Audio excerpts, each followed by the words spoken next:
May isang kwento sa kasaysayan ng Espanya na hanggang ngayon ay pinag-uusapan pa rin tungkol sa isang haring may dalawang mukha. Sa isang banda, tinawag siyang El Cruel, ang malupit. Pero sa kabilang banda, sinasabi rin ng mga matatanda na wala nang mas makatarungang hari kaysa sa kanya. Sino ba talaga siya? Isang berdugo o isang haring nagbabalat kayo lang bilang malupit para mapanatili ang katarungan sa kanyang kaharian? Ito ang kwento ni Haring Don Pedro I ng Kastilya. At tulad ng maraming lumang salaysay, magsisimula tayo. Sa isang gabing, siya ay naligaw. Anak si Don Pedro ng dating Haring Alfonso na kilala bilang El Justiciero, ang makatarungan. Mula sa ama niya, umano niya minana ang malalim na paniniwala sa tunay na katarungan. Kahit paano man ito ipinapakita sa nakakatakot na paraan. Isang araw, lumabas ang hari para mangaso. Habang hinahabol niya ang isang matabang usa, patuloy siyang napalayo sa kanyang mga kasama. Hanggang sa, bigla na lang, natagpuan niya ang sarili niyang mag-isa. Dumilim na, at wala na siyang naririnig na tunog ng mga tambuli ng kanyang mga tauhan. Naglakad siya ng naglakad, hanggang sa may nakita siyang liwanag sa malayo. Isang malaking gusali sa tuktok ng isang matarik na burol. Kahit pagod na pagod, umakyat siya papunta roon. At doon niya natuklasan na ito pala'y isang kumbento, tahanan ng mga prayle. Kumatok siya. May sumungaw na isang mataba, tamad-tamad na paring nakadamit pang gabi. Sino ang kumakatok? Tanong nito.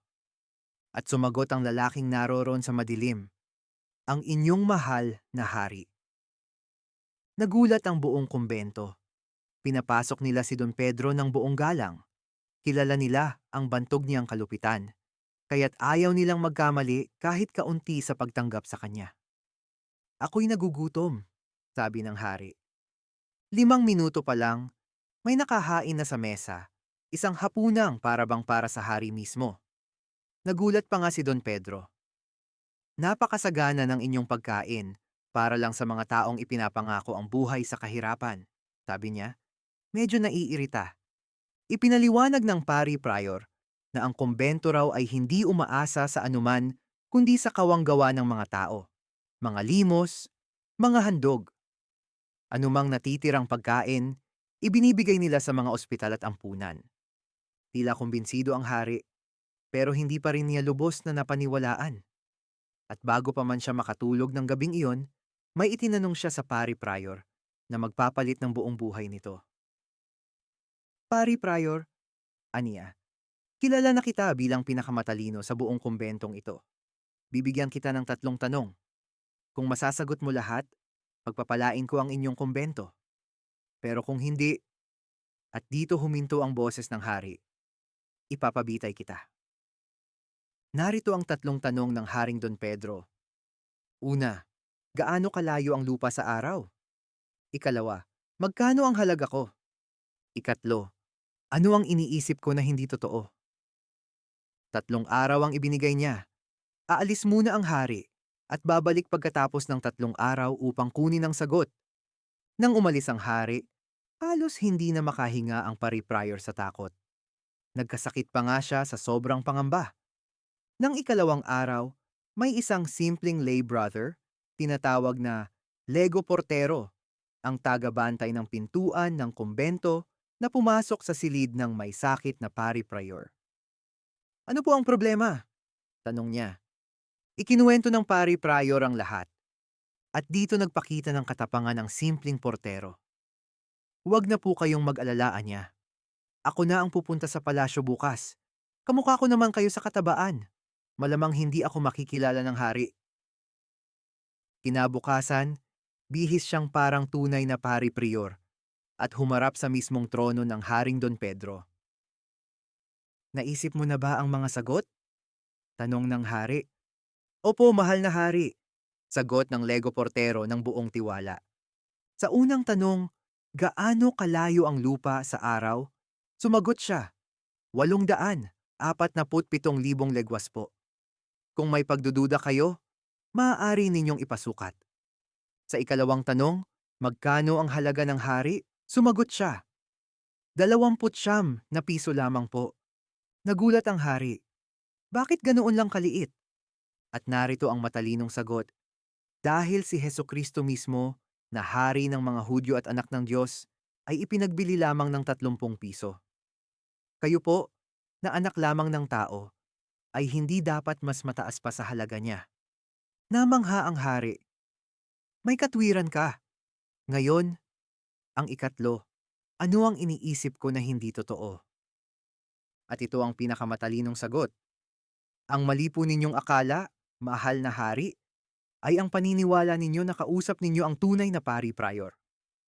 Ako po'y hindi siya, ako po'y ang inyong tagabantay lamang ng pintuan. Sa halip na magalit, natuwa ang hari sa katalinuhan ng simpleng portero. Ibinalik niya ito sa kumbento nang may dalang isang supot ng ginto, regalo para sa pari-prior at sa buong kumbento. Pinasalamatan siya ng kanyang mga kapatid at kinilala nila ang tapang at katalinuhan ng dating tagabantay ng pintuan. Pero hindi pa dito nagtatapos ang kwento. Isang gabi, habang naglalakad ang hari sa mga lansangan, sikreto walang bantay, tulad ng nakagawian niya, narinig niya ang isang karbonero, isang manininda ng uling na nagtatalumpati sa harap ng maraming tao. Sumampalataya kayo sa akin, sabi ng karbonero, sapagkat kung ako ang maging gobernador, sa loob ng 3 araw, gagawin kong tama ang timbang ng karne sa buong bayan at wala nang mandaraya sa mga tindahan. Napansin ng hari kung saan nakatira ang taong ito. At kinabukasan, ginawa niyang bagong gobernador ang isang simpleng nagtitinda ng uling. Kinutya ng buong bayan ang bagong gobernador. Anong mangyayari kung manininda ng uling ang mamamahala? Tawanan nila. Pero hindi nagpatinag si Don Emerenciano, ang bagong pangalang ibinigay sa kanya. Sa unang araw pa lamang, nagbihis siya at nilibot ang mga palengke. Isang babae ang lumapit sa kanya. Nagrereklamo na dinaya siya ng isang karnisero sa timbang. Pinapunta ng gobernador ang karnisero at pinatimbang muli ang karne sa harap ng lahat. Tama ang timbang, sa unang tingin. Pero nang hipuin niya ng mabuti ang ilalim ng bandeha ng timbangan, may natagpuan siyang nakadikit na tingga. Palihim na pinabibigat ang isang panig para lumitaw na tama ang timbang kahit kulang ang karne. Doon at doon, hinubaran niya ang karnisero at pinapatay ang karagdagang parusa. Kumalat agad ang balita. Sa loob lang ng isang araw, walang nangahas pang manloko sa timbangan sa buong kaharian. Nagpatuloy ang bagong gobernador sa kanyang mabuting pamamahala. Pero isang umaga, may natagpo ang bangkay ng isang lalaki sa lansangan, sinaksak ng patalim. Walang nakakaalam kung sino ang gumawa. Ipinatawag ng hari ang gobernador. Nahuli mo na ba ang salarin? Hindi pa po, mahal na hari. Kung ikaw ay talagang mabuting gobernador, sabi ni Don Pedro, hulihin mo ang salarin sa loob ng 3 araw. O ikaw, ang mahahalinhan. Sa loob lamang ng 2 araw bumalik ang gobernador, dala-dala ang isang malaking pintadong kanbas. Nahuli mo na? Tanong ng hari. Opo, mahal na hari. Binitay ko na siya. Nagulat ang hari. Sino siya? Hindi ko na po masasabi ang pangalan, sagot ng gobernador. Sapat na po ang larawang ito upang malaman ninyo kung sino ang tunay na salarin. At iginuhit niya ang malaking larawan, isang buong katawang pintura ng ang Haring Don Pedro mismo. Ang ibig sabihin ay malinaw. Napag-alaman ng gobernador na ang tunay na pumatay ay isang taong itinuturing na dapat ay hindi na maaaring parusahan. Sino man ito, ipinahiwatig lamang niya sa larawan na kahit ang pinakamataas sa lahat ay maaaring magkasala. Sa halip na magalit, niyakap siya ng hari. Talagang mabuti kang gobernador, sabi nito. Binigyan siya ng permanenteng gantimpala at buwan ng sahod hanggang sa katapusan ng kanyang buhay.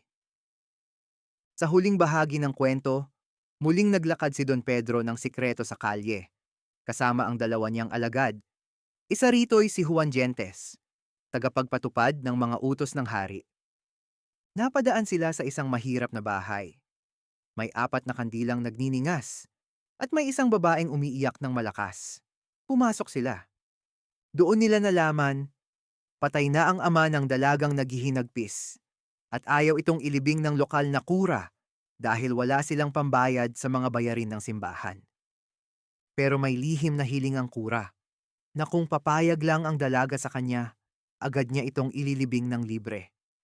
Nauunawaan ng hari kung ano ang ibig sabihin nito. Ipinatawag niya ang kura kinabukasan na hindi nito nalalamang naroon pala ang hari ng gabing iyon, nagtatago at nakikinig sa lahat.